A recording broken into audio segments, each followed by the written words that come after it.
இன்னைக்கு லோகேஷ் கனகராஜுங்கிறவர் ஒரு பெரிய டைரக்டரா இருக்கிறார்ல, யங்ஸ்டர்ஸ்லாம் இருக்கிறீங்க.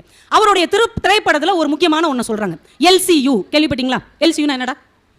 Lokesh cinema universe. அப்படின்னா ஒன்றும் கிடையாது.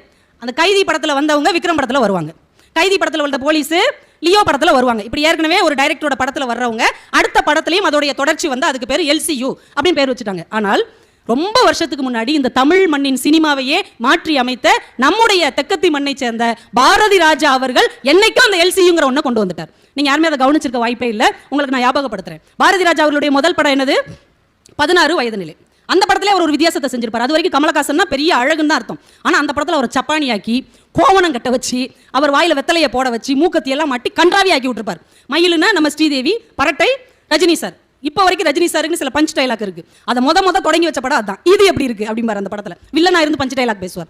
அந்த படத்துல கடைசி காட்சி உங்க எல்லாருக்கும் ஞாபகம் இருக்கும். பரட்டை சப்பானி பரட்டையை கொன்றுவாரு, ஜெயிலுக்கு போயிடுவார். இப்போ ரயில்வே ஸ்டேஷன்ல மயில் நின்றுகிட்டு இருக்கும். அந்த படத்தை எப்படி முடிப்பார் பாரதி ராஜா சார்? என்னைக்காவது ஒரு நாள் சப்பானி வருவான், தன்னோடு வாழ்வான் என்கின்ற நம்பிக்கையோடு மயில் காத்திருக்கிறாள். அதோட அந்த படம் முடிஞ்சிடும், ரயில்வே ஸ்டேஷனோட முடிஞ்சிடும். இப்போ அவங்க ஒன்று சேர்ந்தாங்களா சேரலையா நம்மளுக்கு தெரியுமா? சேர்ந்துருவாங்க, நம்ம நம்பிட்டோம். ரெண்டாவது படம் பாரதி ராஜா படம் கிழக்கே போகும் ரயில், சுதாகர் ராதிகா மேடம் நடிச்ச படம். இந்த படத்துல இடையில கூட ஒரு காட்சி வரும். நீங்க கவனிச்சிங்களான்னு தெரியல. ஒரு திருமண வீட்டில் மொய் எழுதிக்கிட்டு இருப்பாங்க. நீங்க இன்னும் உசிலம்பட்டி தேனி பக்கம் போனீங்கன்னா நம்ம ஊர்ல மொய் எழுதுனா சத்தமெல்லாம் உட்காந்து எழுதுவாங்க. அவங்க ஊர்ல மைக் செட் வச்சு பழனிசாமி 500 ரூபாய், முத்துக்குமார் 200 ரூபாய் அப்படின்னு சத்தம் போட்டு சொல்லுவாங்க. சில்வர் அண்டா அப்படிலாம் சொல்லுவாங்க. அந்த படத்துல அப்படி ஒரு காட்சி வரும். மொய் அதுல வரிசையா யார் யார் எவ்வளவு மொய்ன்னு சொல்லும் போது ஒரு வார்த்தை சொல்லுவாங்க, பெட்டிக்கடை மயிலு புருஷன் சப்பானி 2 ரூபாய் அப்படிமாங்க. வந்துருச்சா? ஃபர்ஸ்ட் படத்துல அவங்க சேர்ந்தாங்களா இல்லையா, ஜெயிலுக்கு போனவர் வந்தாரா இல்லையான்னு தெரியல. ஆனா ரெண்டாவது படத்துல அதை எவ்வளவு சூட்சுமமா LCU மாதிரி வச்சிருக்காரு.